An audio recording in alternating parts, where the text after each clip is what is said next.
Kohila kümp toimus tänavu 9. septembril ja seda juba 20. korda. Kümnevõistluse võitis mahekõrguselt Artur Kummer 5221 punktiga, teise koha sai Merjo Kott 4778 ja kolmanda koha Andrus Mutli 4666 punktiga. Ainus naisvõistleja Viive Tamsaar kogus 1868 punkti. Veteranide viievõistluse võitis ülivõimsalt Aavo Kergand 3127 punktiga, järgnesid Ivo Kuus ja Andrus Mänd.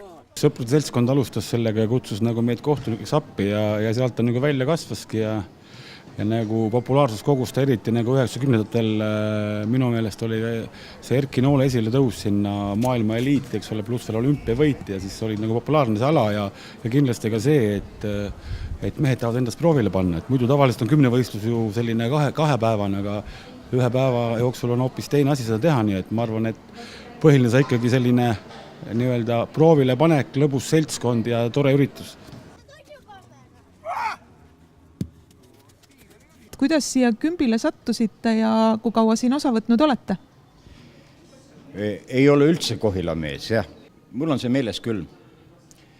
Kadunud Riho kutsus mind. Aga mis siin Kohilas teistmoodi on, et just siia võiks tulla ikka ja jälle? Nüüd ma ütlen väga lühidalt. Seapraad ja hapukapsas pärast võistlust.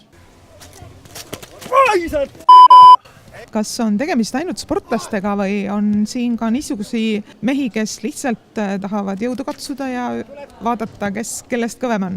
Ma arvan, see on jah põhiline. Praegu on mõni aasta on tippsportlased olnud ja mõnikord on, nagu täna on normaalne seltskond. See on rahvasport, noh.